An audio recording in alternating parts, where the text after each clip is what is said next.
For me, it's not just about the percentage in the court. It's the percentage of points won, especially on seconds. For me, that's the most important number. I think desire is such a huge thing. I have four things that I like to see in athletes. The first one's ability. The second one on the list is desire for excellence. The third one's intelligence, and the last one's integrity. That's what I like to see in an athlete. Probably the most important thing I believe is not your ability to keep things out of your mind, because nobody can do that. Your thoughts are going to come into your mind. The real key is being able to switch. So when something's in your mind, switch to what you should be focusing on, the next point.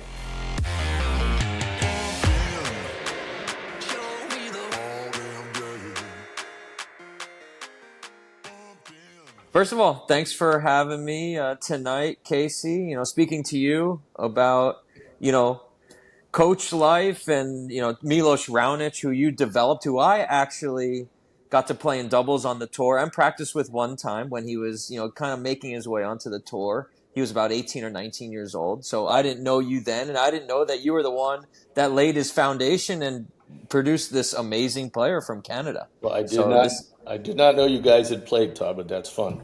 Yeah, and not only that, during the pandemic, my top student, I went to go spend time with Milos, and he treated, one of my students very well, and it was a great time, and he was working hard, and he treated us very well. So that was beautiful. Good to hear. Good to hear.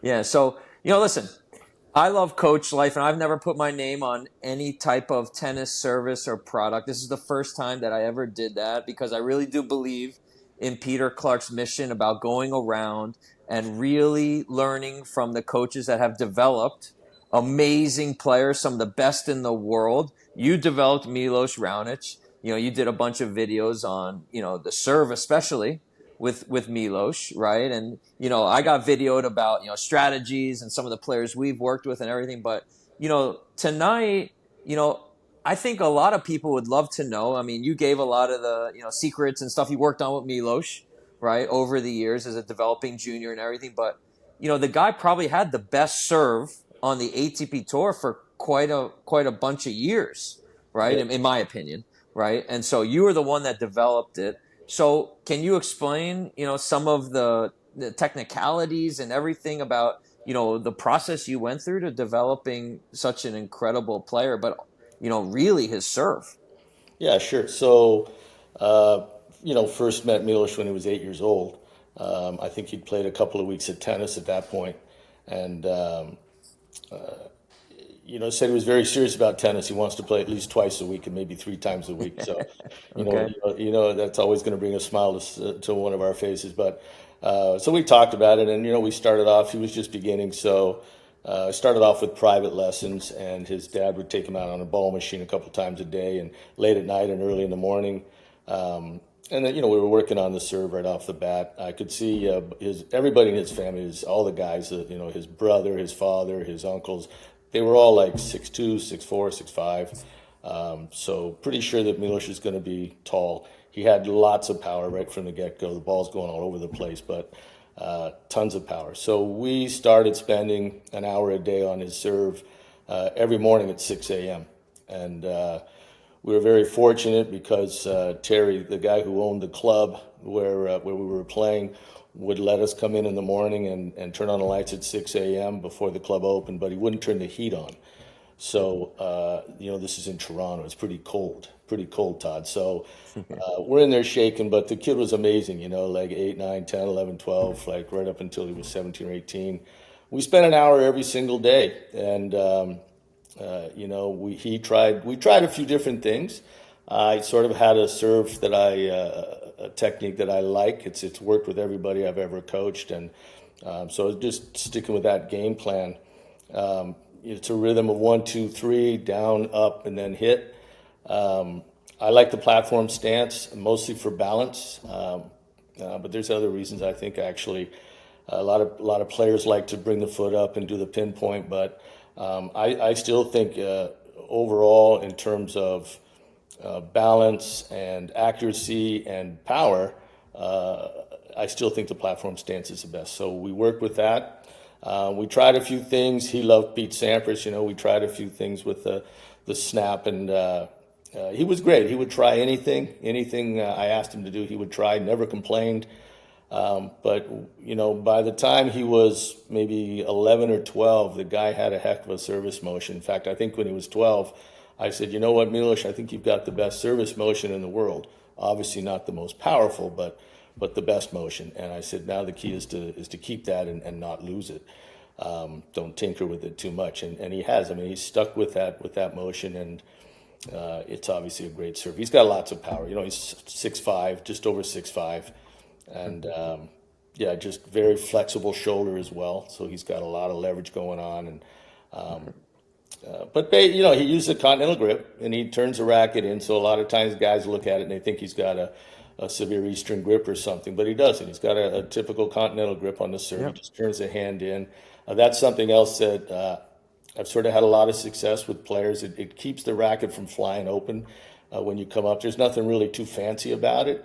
It just helps as you bring the racket up and it goes right, left, and then goes after the ball. So I've always used that with the players. He actually went a little bit more severe than I taught it to him in the beginning. He got almost straight open with the racket, but still up here, it's still going to end up in the same position. So.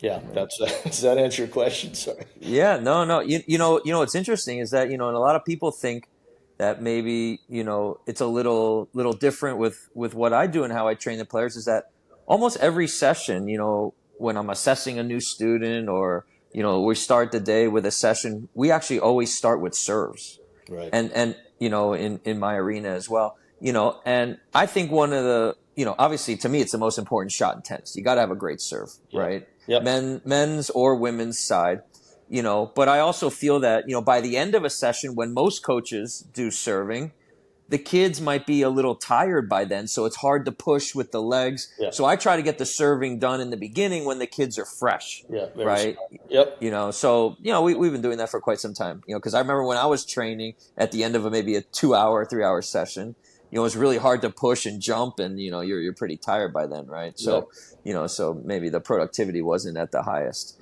But No, Yep. It's amazing, Todd.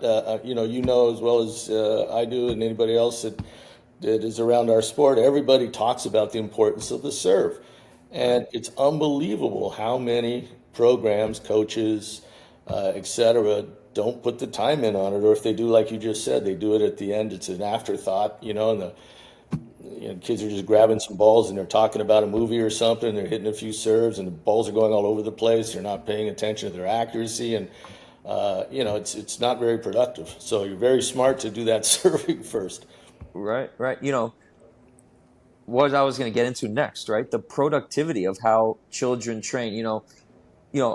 Obviously I said that, I played Milos on tour and doubles when, he was young, 18, 19 years old. And then I practiced with him one time in California before a challenger. And, you could tell that he was very determined, very smart. He was very focused, right? Mm-hmm. And so, the productivity of training, going through the rituals, serving every single ball, like, how we say in my system, how like in a point in a match, right? To train under pressure. Right, all these things. Did you do that with Milos, with him growing up, or that was more natural, or you had to instill that in him? Because when the time that I spent with him during the pandemic, when he was training, I mean, you could tell he was very smart, very disciplined guy, and it was impressive, right? But obviously, the guy made finals of Grand Slam, so you would expect that. But it's good to be around that and see what's going on. Yeah, he. It's hard to remember exactly when he kind of zeroed in with his focus, but really, Todd, I mean, right from the get-go, the kid was, he's just pretty much a model student. I mean, he worked very, very hard. Like you said, he's very intelligent. He was fairly quiet on the court. Well, not when he was playing matches. He got a little bit rowdy, but fairly quiet, introspective kind of guy. Loved the game, Todd. This guy, he knew guys like Jack Kramer, Pancho Gonzalez, Lou Hode. He's talking about these guys, and I'm going, whoa, this guy knows the history as well as I do, right? So he loved the game. He absolutely loved the game. He liked watching the game. He loved Pete Sampras. So he's using Pete's racket, which was I think about the heaviest racket, the pro staff in those days, right? Yeah. So wasn't a big kid until he was about 15. He really kind of started to shoot up. But I remember under 14 nationals, he was pretty short. But in terms of being productive and the words that he heard over and over from me were, "That's not good enough." And I really believe that from a very early stage, like almost the first week I knew the guy, that he's going to be a great player, and that he had what it would take. And I mean, I know it sounds crazy for an eight-year-old, but it's funny, Todd. You just get I'm sure you get a feeling too. I don't care what you call it, sixth sense. I've been around tennis since I was 4 or 5 years old. You get a sense about a player sometimes, and I had that with Milos, and he was determined. So yeah, I mean, he had a bit lazy, the first couple of years, but then he really turned it on. And I know some of the coaches that have dealt with him, like Gallo Blanco, I think said he had the best work ethic he'd ever seen. And for a Spanish guy to say that is pretty impressive. As you know, the Spaniards are well known for their discipline. Yeah, I mean, he was pretty focused, and like you said, he's very smart. Right. So let me ask you, we spoke about, the swing and how you teach it, actually very similar to the coaches that produced me, with like 1, 2, 3. Sometimes they would say 1, 2, with the rhythm, trying to get the rhythm and everything. Yeah, I think a lot of kids, from what I've seen for the 15 years that I've been coaching, they struggle with their toss, the right. consistency of the toss. So can you explain to me, how that was developed, how you had Milos kind of gripping the ball and having a very consistent toss? Because, I watch that with the pros too, and it's very obviously to have a great serve, you have to have a consistent toss. So explain to me how you developed that with him. So yeah, again, you're right. Once you have a good motion, it really comes down to the ball toss. Right. So we talk about the ball toss early on if I'm working with a player, including Milos, but most of the emphasis is on the actual motion.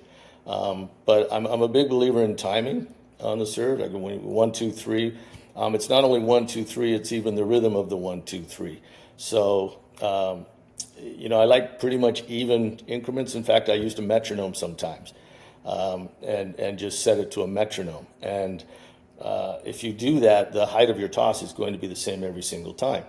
Okay, so you 1, 2, and you're hitting on the 3, and so it's click, click, click, and you're hitting on 3. That actually works really well, actually. So a lot of times players that are a little bit off, you can just put it on your phone, put the metronome on your phone, and practice that way. But the ball toss, I've always believed, long before Milos, that you serve, all your serves should be hit out of the same ball toss. It's something also that Pete worked on. I know his coach used to have him throw up the toss and then tell him which serve to hit. So that's a great idea as well. But if you're the one toss you can hit all your serves out of is that one straight out to your left if you're righty, or right if you're a lefty. But just straight out to your left, not to your right. Like a lot of coaches will say, hey, if you're slicing, throw out to the right. If you're trying to kick, throw way off to the left. I'm not a big believer in that at all. If your opponent doesn't know by the toss which serve you're hitting, they also are going to have a hard time figuring out where you're hitting it. So we just worked on the toss. There wasn't. I just like the hand to come up and just release the ball with the no flicking of the wrist, no flicking of the fingers. Just come up and open up your fingers and let the ball go. Right. It shouldn't be spinning a lot. You're Yep. striving to try to get it to stay straight and not rolling around all over the place. Yep. Yep. So we worked on that. The one thing I find with a lot of players, including Milos in the beginning, is they don't get that toss far enough in front of them. Yep. And I tell my players all the time, I don't think in my entire career I ever had a player where I was consistently saying, hey, you know what, that toss is too far in front. Right. Most of the time it's not far enough in front, and especially on kicks and topspin, because most players are learning that serve by tossing over your head. And for sure, it's easier to learn that way. I think I've done that as well. Just had players throw it over the head. It's easier to brush up the back of the ball. But once they've learned that, they got to get that toss out in front of them. And I think a lot of players, maybe or their coaches, forget to tell the player to put the ball back out in front. So lots of spin, no pace. You're cooked. So yeah, I mean, it's just something to work on gradually. But I am a big believer in that timing, and I do quite often I'll use a metronome. Very good. So another question. So many people, especially juniors, want to just crank serves flat, right? They just want to Yep. crank them and get the miles per hour up. Yep. And it drives me crazy Yep. because their percentages are so low, and they're not 6'5" like Milos. And Right. obviously, Milos was a late bloomer physically, like you said, Yep. right? And these kids just want to crush that ball flat. And Yep. I always tell them, hey, what are the percentages of you serving flat into into these marks and areas of the court, and especially when you're nervous, the chances of you making these flat serves. So, how did you handle that with Milos? I'm sure. I mean, he has a cannon, but it's a cannon with heaviness, So right? So, yeah. So believe it or not, again, the kid was smart and he had discipline. And I like all the players that I work with. I want them practicing their serves 45 minutes to an hour every day.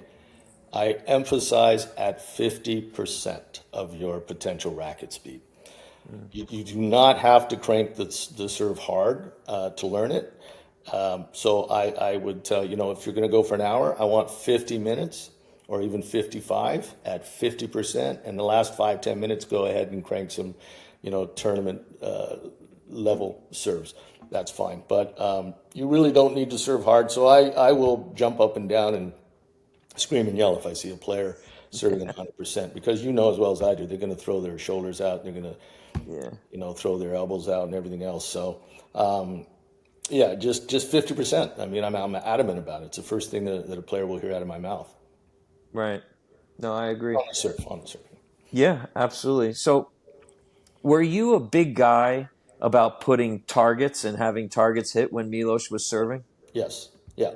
I Yeah. like to use. I mean, I've used pylons like most coaches, but I like to use Right. hoops, hula hoops, Okay. and I'll put the line in the middle of the hoop, and I'll tell the players I want as many balls going left as right. Okay, so Roger Federer said, "Hey, nobody ever told me practice was about winning." But when players are practicing their serve, I don't know about your guys, but they're always because they know if they serve into the alley, it's out, and so they're always you know erring on the side of serving too far inside the service box. Mm, So I'm very clear again. I want as many balls wide as here. I'm trying to get them to hit the line. So yeah. and obviously, when a player gets good at it, Todd, they can bring it back. If you say, "Hey, give me 6 inches or a foot that way," they can do Yeah. that. Yeah. So I'm not worried that having them hit the line, they'll never be able to correct if they're having a little bit of trouble in a match or something. Of course, they'll be able to correct. And it takes, again, it takes quite a while to get accurate. Right. But I like to bring the players up to around the service line and even have them choke up on the racket and just really feel that relationship between the strings and the ball. Just do it very, very slowly and then start backing up and seeing how accurate they can be doing that and then backing up behind the baseline and starting to serve, full out. Yeah. That's very good. I'm thinking as you're speaking, how, you're training students every day and so am I, Yeah, right? And, I'm showing kids, hey, these are the marks where like great players hit. And they look at me like I'm speaking a different language, right? Of where they need to be aiming and how close to the lines, especially on serves, right? yeah, And so, but this takes thousands of hours. And you said, your students, Milos, they would serve for an hour a day. yeah, And I would say probably my students as well. It's pretty comparable to what you're doing and how important this shot is and how it needs to hold up and everything in tournament play.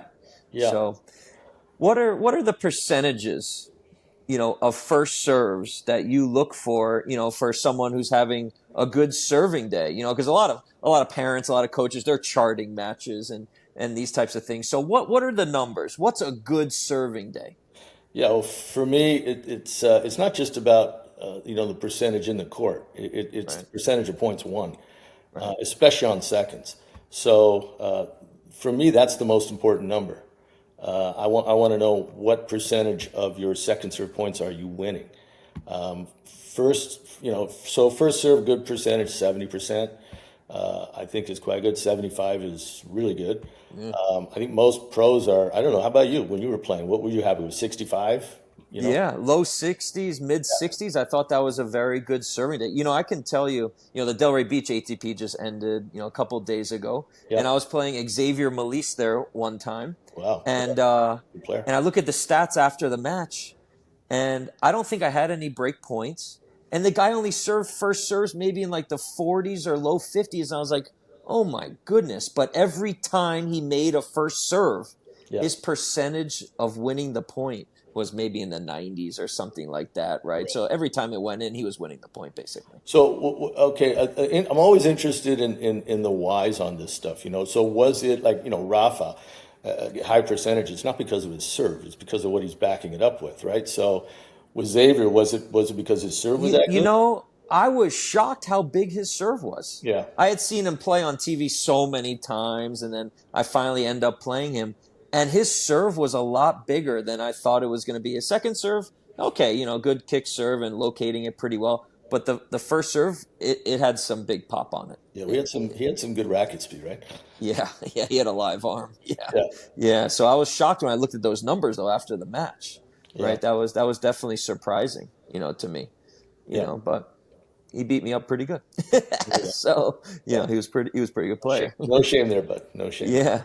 So let's go on to say ground strokes, right? Because, you know, when I practiced with Milos and then when I saw him in the pandemic, you know, like we speak about, he had very fluid ground strokes, the forehands, the backhands. You know, we know he was a big guy and he had to work on his mobility and everything, I'm Mhm. sure, to become a world class player. But the ground strokes were very fluid and they were very, very technically sound for sure. I mean, Yeah, it didn't look like they were going to break down.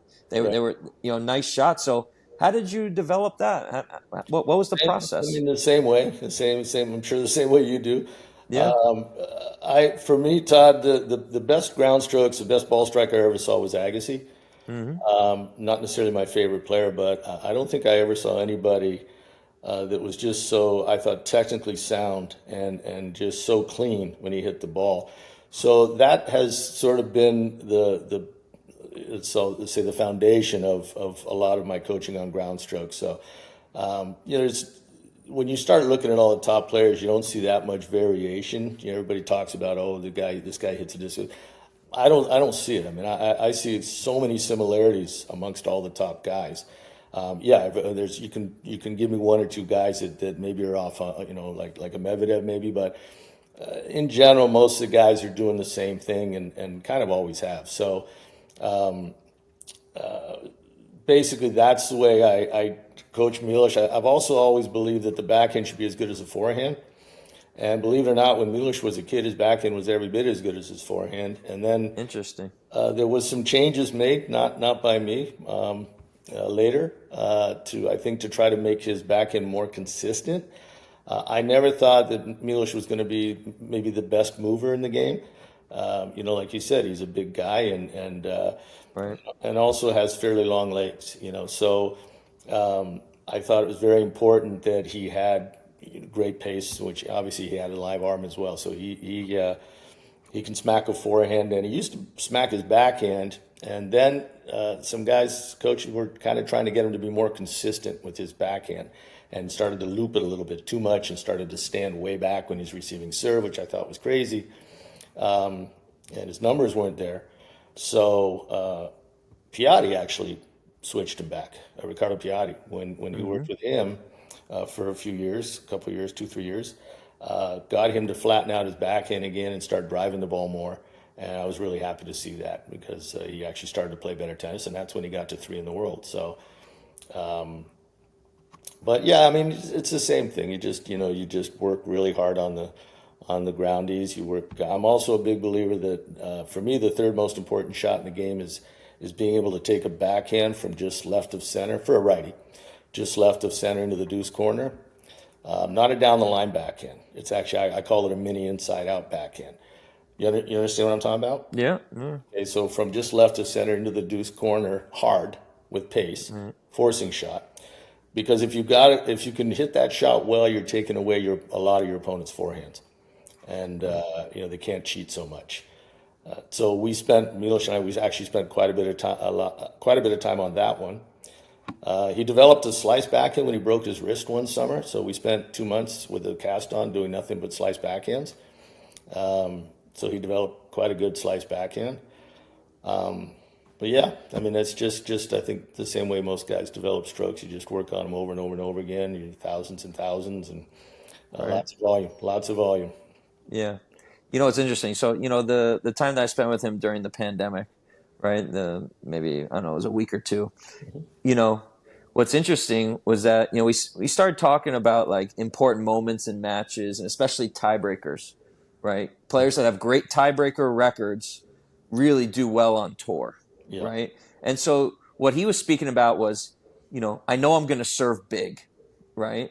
Hmm. And my goal is to extract an error, one or two errors. So I'm going to just try to play solid during these really important times. Maybe he's going to mix pace. He's going to grind the point a little bit, right? And maybe, the guy will make, an error where he gets a mini break here and there, and then he knows he's going to serve it out, and he'll probably win that tiebreaker, right? Was that something that was instilled in your brain? Because we talk about, players that are playing super aggressive, maybe too aggressive. Then you started talking about how he was playing really too passive and looping the ball, right? But then Piatti brought him back to more of an aggressive style, which is obviously the style that you wanted him to play from, probably from producing him. So Yeah. what do you think when he was saying that during those workouts? What do you think about that?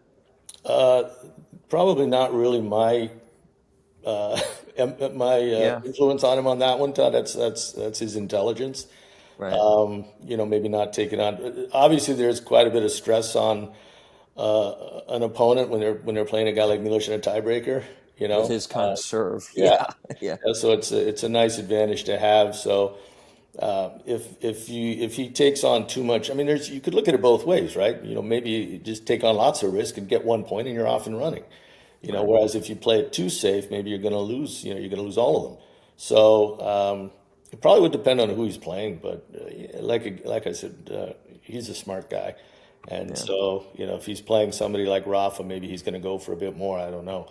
right, Playing somebody maybe not quite as steady, maybe he'll play a little more consistent. right.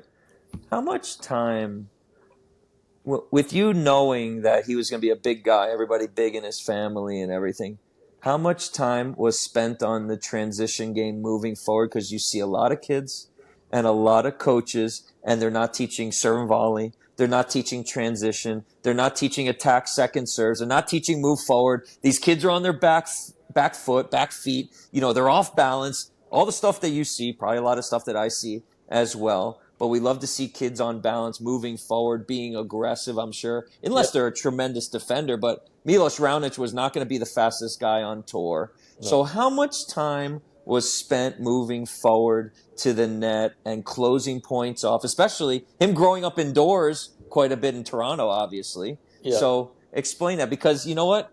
Kids aren't working on this. Let's just be honest. Kids, they're It's a, not working on this. it's a great question, Todd. And if Milos watches this, our little podcast here, I think he'll have a good laugh. I actually wanted him to serve volley Right. when he was younger, and he goes, "No, no, coach, I'm going to be an all court player." And I'm going, so he got his way. I would say he's an all court player, but uh, Right. again, he was very good when he was younger with the volleys, and got away from it. That's common. With the Spanish, especially the Spanish influence. Yeah. But yeah, no, I agree with you 100%. I think you guys got to go to the net, go to the net, go to the net. I think that's where the game's going to end up actually, in the near future. So Yeah. I mean, it's funny, yeah. we saw sort of a little bit of that going on, and it seems to have backed off a little bit. I don't know why, but Yeah. no, but yeah, I mean, we're doing quite a bit of approach drills, and we spent a lot of time on volleys. Had Right. lots of success with the players I've worked with in doubles matches. So, like Liam Draxel's a guy I spent a long time with.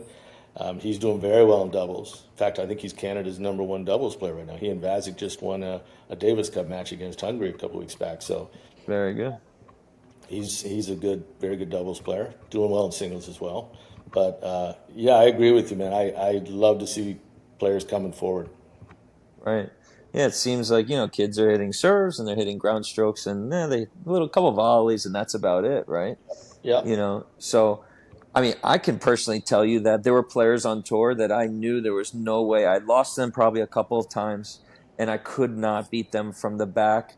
And the times that I did finally beat some of these guys, man, I was coming in a lot, serving and volleying, even maybe taking some bad second serves and hitting the return and coming in. And finally, I was able to beat some of these guys. And I was like, geez, it took me this long to figure this out, right? And take some of these losses. But, I think, you know, I think depending on who you're going to play, you got to come up with the game plan, but you have to have a well-rounded game. You have to have that foundation that you can implement all these different tactics to try to get the win that day where I'm sure you see this and I see this. A lot of kids are very one-dimensional, Yeah. right? Yeah. Right. And they're just going to, run and hit and pray their opponent's going to miss, and they don't know what's going on, and there's not a lot of 100%. tactics, No and plan they're B. not playing smart, and they Yeah. can't mix pace, and they can't attack the net, and all these things that need to be developed, but they're not, Well, right? I had the pleasure. I didn't really get to see you in your prime, but I did have the pleasure a couple of 2, 3 weeks back of seeing you play at the Battle of Boca here, and I saw your variety, and I saw and you driving Yeah. some of the young guys a little bit crazy there. So that was a lot of fun to watch, actually, Todd. It's nice to see some of the old school stuff going on, and Yeah. hopefully it'll make a bit of a comeback.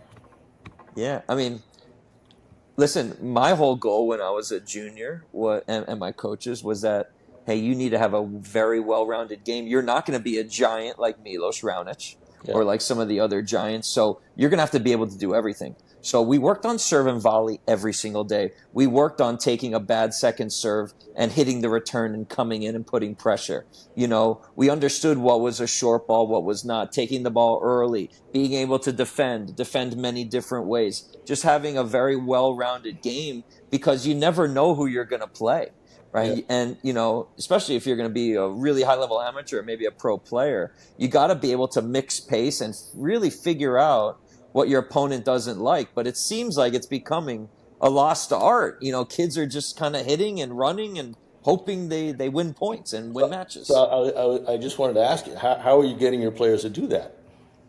Sure. Well, first of all, teaching them, obviously variety of shot, right? But a lot of it does start with footwork. We have visitors this week, and we've had, the last couple weeks, and they're coming from cold weather climates, and they're just crowding the baseline, and they Right. can't maintain the ball, right? And being close to the baseline is, it can be okay for indoors. I mean, it's more conducive for indoors, but when they come outside in Florida, right? Many times they can't time the ball. And it's a little bit of wind and the physicality and all these things. And they also don't have the variety of shot. They don't understand, this one I should hit through. This one I should, maybe go high heavy, right? Sometimes a student should go maybe high soft, why you're going to play to certain areas of the court based on who you're playing, right? All these different things that, a lot of kids, they don't really know. It's not being taught. And then, many parents are wondering, why isn't my kid winning more?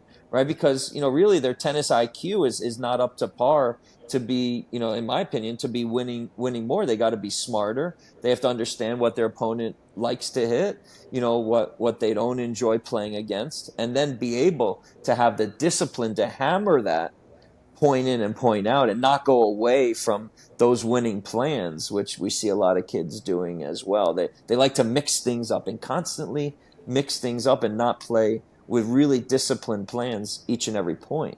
Right. Right. So those are the things that, once you have a solid foundation of the swings and the movement and, being able to maintain solid shots on certain targets and everything, then, teaching the students how to play and how to construct properly for them and their style of tennis, but also against, who they're playing. Yeah. Right. Yeah. So that was harped on, from a young age, right? On, Right. playing smart as well. It wasn't just about the techniques, the technical side of tennis, where you see a lot of kids and a lot of parents and coaches really just talking about the techniques, Yeah. right? Well, it's interesting too, Todd. I saw an interviewer. I don't know. It was a reporting thing with um, Tsitsipas. Mm-hmm. I think it was just a few days ago, and he was talking about how the game has changed since 2017, and he's saying the guys are just hitting the ball so much harder. Yeah. How are they doing that?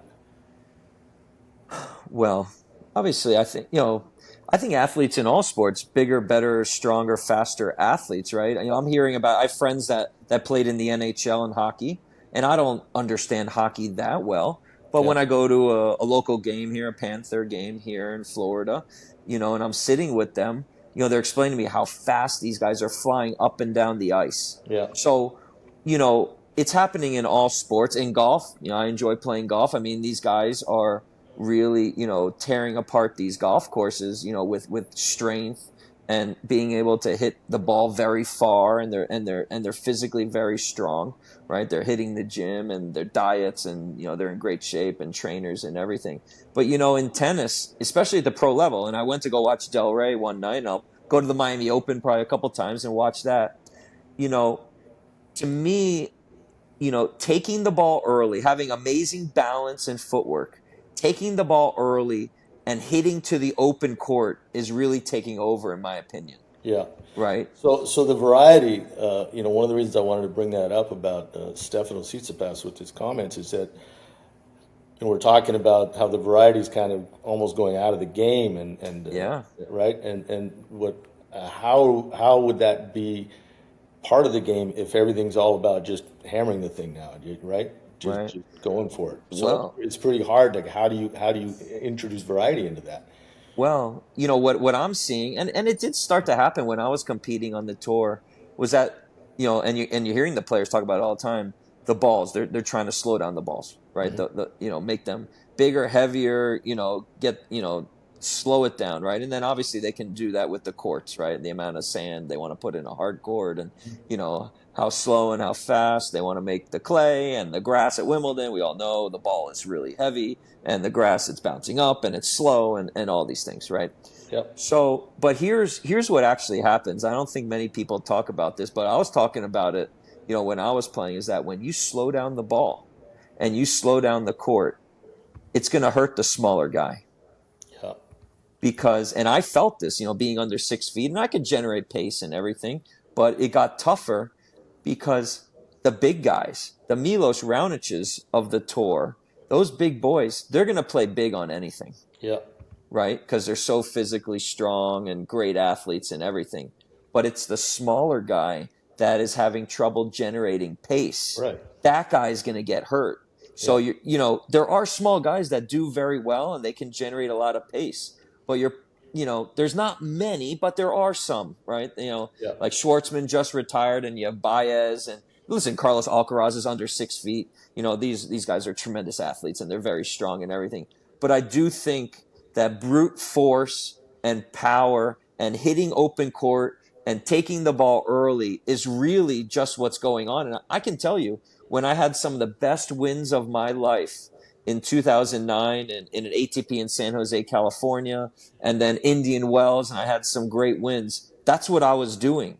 I was hitting the ball well. I was taking it so much on the rise, and it was less strategy, and it was open court, dominate from the first chance that you can hit the ball. And it was working for me, if I didn't do it, the other guy was going to do it, and then I was in trouble. So it was really who can get that first strike to Yeah. hurt that player, Yeah. Yeah. right? Yeah.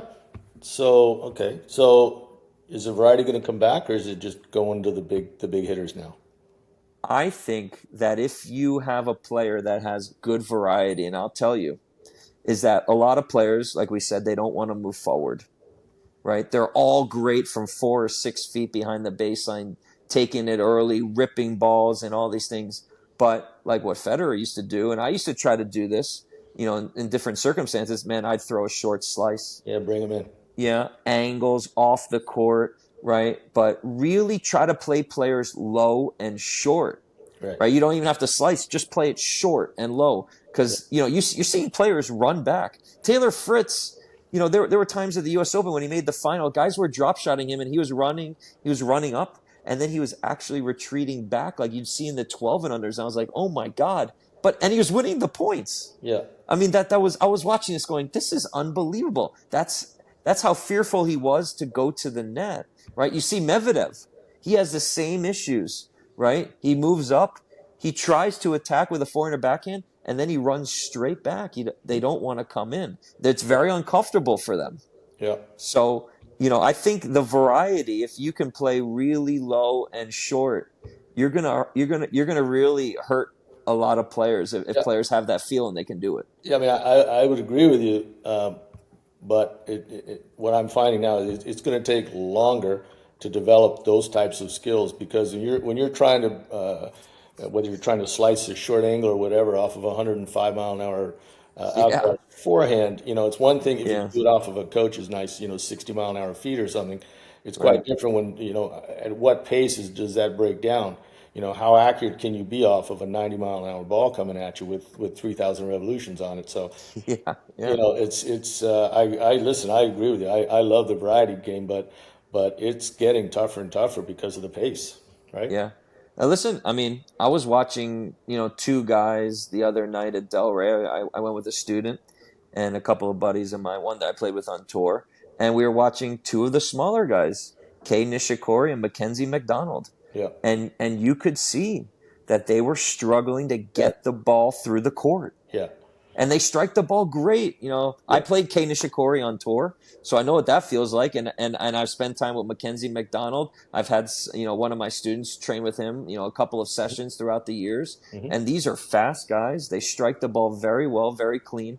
But with the conditions, you could see that it was a big time challenge Yeah, for them to hit through the guy, and they were breaking each other right.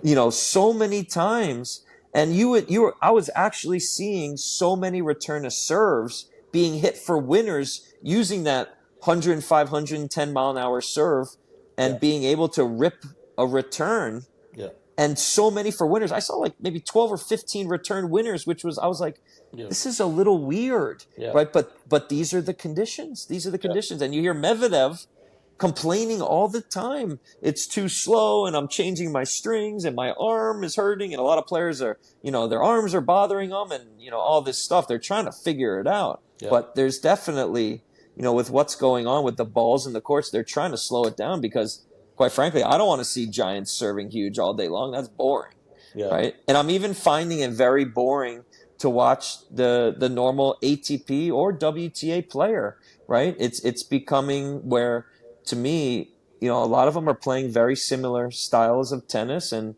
where's the variety? It's getting a little boring for me to watch. yeah. Well, we had a bit of a problem with that back in I think it was the '90s, right?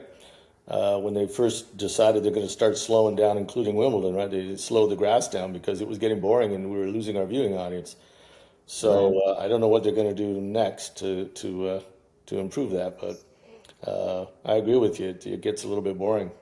right. So let me ask you a question, because you've trained some amazing players, obviously, right?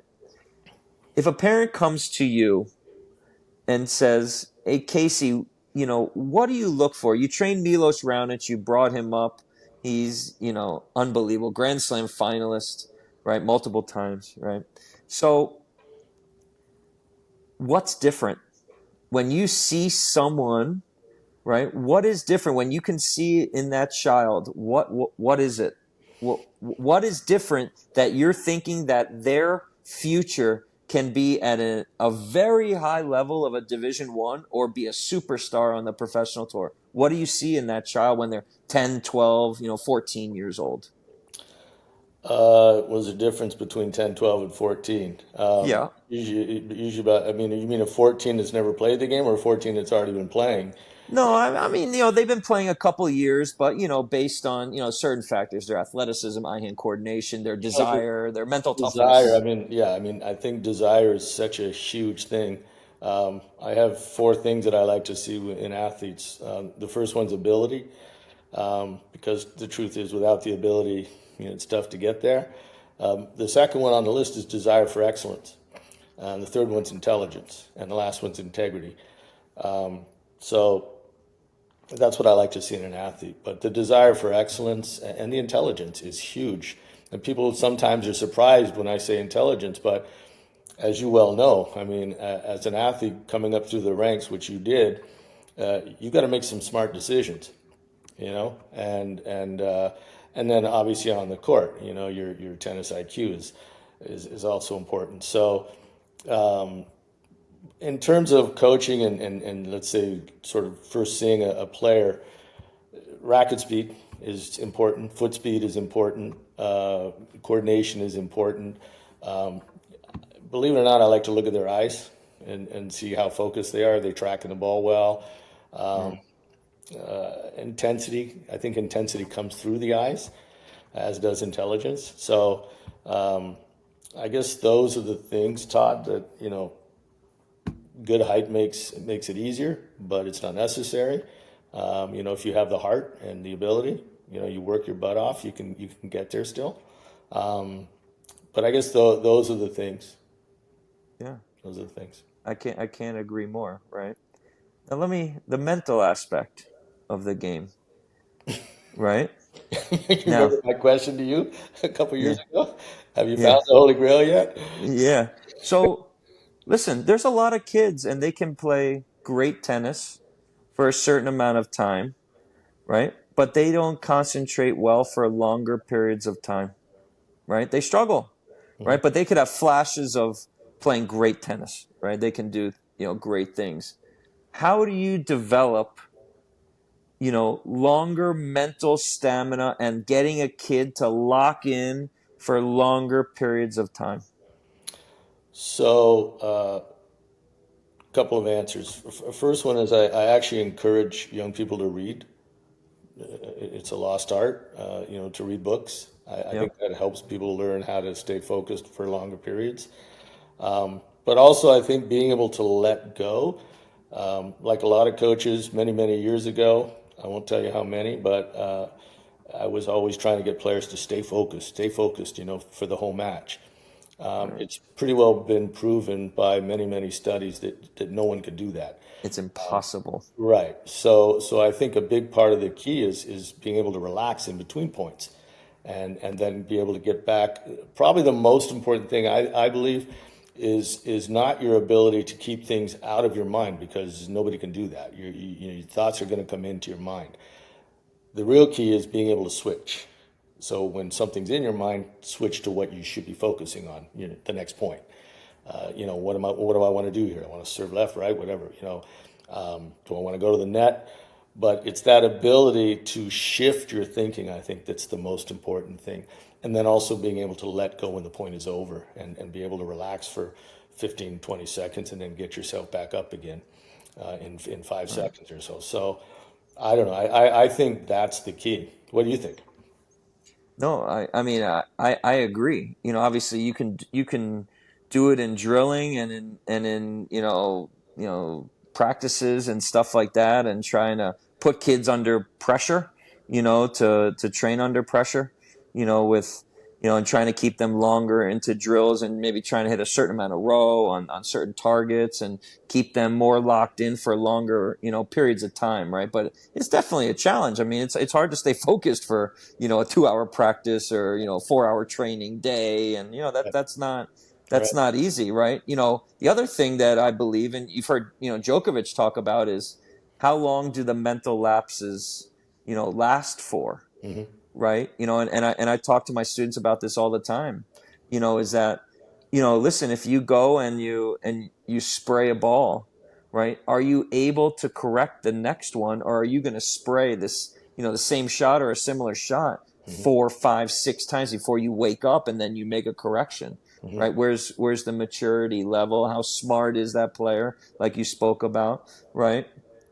To be able to make corrections. How well coached are they to understand how to make those corrections and do it on their own without the coach having to tell them all the time, right? Yeah, I mean, you're talking about drilling a little bit. I'd be interested in hearing how your players, compared to the way you were training when you were younger. I mean, I remember, I was playing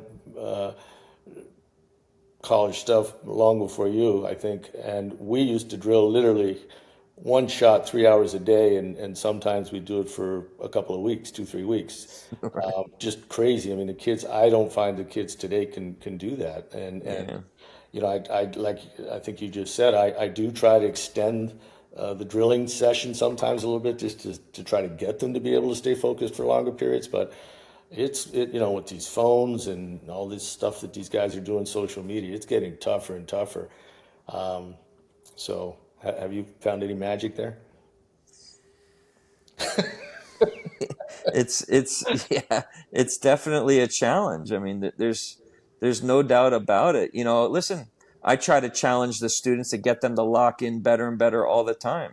A certain, just in drills or hitting targets or a certain amount of strikes if they miss or this or that, or hey, if you miss this ball, you'll do 5 push-ups, and all of a sudden they can lock it in and then make that shot, right? And then you got to explain to them how, they have to try to take that and bring it to all the shots for maybe 10 or 20 or a certain time, for certain drills. And, to me, that's the education part of it, of, teaching kids how they're going to improve and get to higher levels, of tennis, right? And how to train, with the most productivity that they can to get the most out of their training and improve. Right. Yeah, I'm big on just in terms of drilling, Todd. I'm big on the average rally. Not, I mean, I always thought it was kind of crazy when a coach will say, "Okay, Todd, you and Casey go out there and see if you can get 25 balls in a row." I mean, that's useless. If we're averaging 3 shots, who cares? We got 25, good for us, right? So I'll tell my players, you get to 15 quality shots. Okay, and Yeah, big on quality. that's great. If it's wide, Yeah, don't count it. Stop and start another rally. Get it to 15. Stop and start another rally. Don't go to 50. Don't go to 60. If right. you can get 15 good quality shots in a row, stop, start another rally, and see if you can get 20 rallies in a row. It's your average that counts, right? It's how many good shots can you hit, Right. not can you get 40 one time and then 2 or 3 the next. Well, you're talking about productivity of training, right? If you go to a student and you say, "Hey, I want you to make 20 in a row," the first thing they're thinking about is don't miss, and they start taking pace off. They might start pushing the ball, and Yeah, then that's totally counterproductive. yeah, I had that happen this week, yeah, right? Where I said, "Hey, let's try to make 6 in a row or 8 in a row or whatever it was," and the first thing that the student does, yeah, they start pushing the ball. I said, no, no, no, I never have students pushing the ball. Don't do that. yeah, That's not the right way to go about doing things, right? yeah, yeah. So at the end of the day, it's about doing things the right way, Yeah, yeah. right? Give me 3 quality shots today, and give me 5 by the end of the week, and give me 7 next week, and we're going in the right direction. 100%. That's that's what I've said to some of our visitors that came, a month or two ago that could only hit 2 or 3, and now they can do 5 or 6, and they're getting upset. And I'm Yeah, I'm thinking to myself, this is great, right? But they're getting upset because they can't do maybe 8 or 10 or whatever it yeah. is. And I said, you've doubled your output. This is tremendous. Right.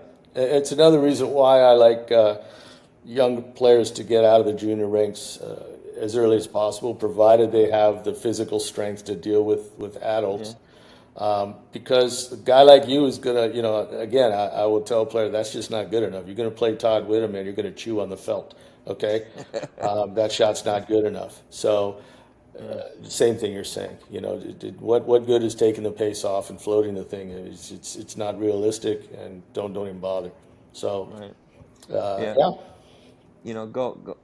Talking about getting out of the junior ranks. We could go into more of that details another time, yeah, but I am a firm believer that kids are staying in that junior stuff way too long.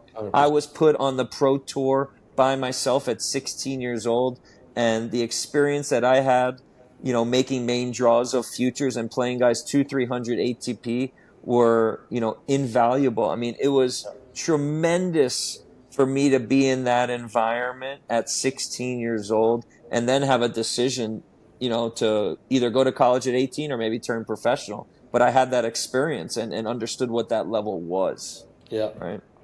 Hey, I Right. wanted to talk to you. I know we're both on coach life, and what have you learned from other coaches? A lot of coaches to me, it might be verbalized in a different manner, but they're trying to get students to do many times the same things. Yeah. But the way that they go about communicating it might be a little different. No doubt about it. Their coaching styles or how they communicate it. Hmm. But, I think a lot of us could understand, that forehand or that backhand or that serve, these are some issues that are happening. And then how are you going to go about developing it or tweaking it or fixing it, you know, and learning, how to win more and these types of things. So, I enjoy listening to the coaches. So it's been good for me to hear these things. But it's also interesting to me that, you know, some of these, superstar students, their techniques and things like that changed over time Yeah. to the dismay of those coaches. Yeah. And then some of the coaches were maybe trying to put it back together, but it wasn't really put back together that well. But that player still became great, Yeah. right? So to me, I was explaining to parents this week, to me, there's maybe no such thing as perfect technique. It's really what's perfect for that individual. How Daniil Medvedev feels, to him is perfect. To us, when we look at it, we might say, man, that's pretty unorthodox, or a Tommy Paul forehand, or a Francis TFO forehand. Or if you look at Novak Djokovic's serve and forehand when he came on tour, and he was top 5 or top 10 in the world at maybe 18 or 19 years old, those shots looked a little unorthodox. But these players still became great. And there are things that all of these players do, and they do them very similarly well. That's why they're so great, right? And I remember training with Andy Roddick, and it was very interesting because we did have some of the same coaches and same philosophies and same work ethics and these types of things. Was to get through certain levels of tennis, like maybe you're going from maybe the 12s to the 14s or the 16s to the 18s, or maybe college to professional tennis. You may need to make adjustments with your game and your techniques. And that can happen naturally as you're going through the levels of tennis. That happened with me. I shortened my forehand swing up when I got out of college and I got on the tour, because I just felt like I was catching a couple late and maybe the ball was coming bigger. So I had a little bit of a big swing and I just shortened it up. Well, Sly Black talks about how he likes to have, loopy, swings as a youngster and then making them more compact as the student gets older. And I totally agree with that. As you go through the levels and the ball starts coming bigger, you're going to have to maybe make some adjustments to get through levels and continue to improve. Yeah. Yeah, I think it's such an interesting topic, Todd, because only not recently, but in the past, when I've sort of, players sometimes go, "Gee, Todd, or Casey, this just doesn't feel good. It just doesn't quite feel right to me. This feels better," and you kind of, okay, go with that. It's backfired every single time on me, every single time. The player starts running into trouble, and I could go, should have stayed with that other one. So the question is, would Francis forehand be better if you did something a little different? Would Djokovic's? I mean, that's a tough one, but would it be a little bit better if you did this or that? So yeah, they're comfortable with it. Is it the best? That's I think that's one of the hardest things with coaching, with being a coach. Yeah. You're looking at something that a player says, well, this feels really comfortable to me, but maybe you're not getting the results that you think you could get, but the player's comfortable with it. So what are you going to do? It's up to you, coach. Right. Yeah, I mean, Could it have been better? Could it have been better? yeah. You'll I never know. mean, what's interesting is that, what I feel when I'm playing tennis or I'm hitting with students and someone's taking a video, what I feel and then what I see on the video sometimes are, they're two totally different things.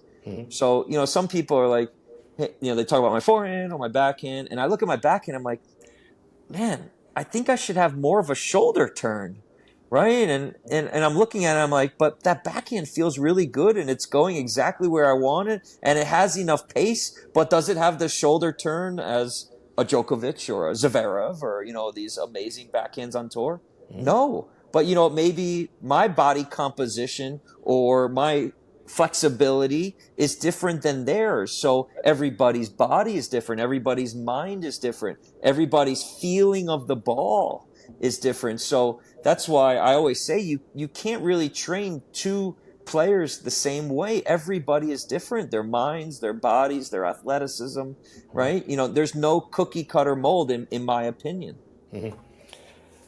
Yeah, I mean, I to be honest, I mean, I train everybody exactly the same. No, I don't train everybody exactly the same, but there's sort of let's say parameters. Yeah, fundamentals that Yeah. everybody has to have. And it's funny, I'm sure you've probably had the same thing happen. Maybe you did let's say you take 3 or 4 players and you kind of taught them the same way. They look very different, Yes. but you taught them the same, right? Yeah, yeah, yeah, yeah. Whoa, did they really have the same coach? Right. So yeah, I mean, it's interesting. So like you said, different bodies, different body types and things. So yeah, there you go. You know, is there anything else you'd like to discuss? I mean, I think Oh, we've, there's so many things done. yeah, we could be here for What hours. time is it? How much time do we have here? Yeah, whatever. Oh man, it's great talking to you. It's always fun.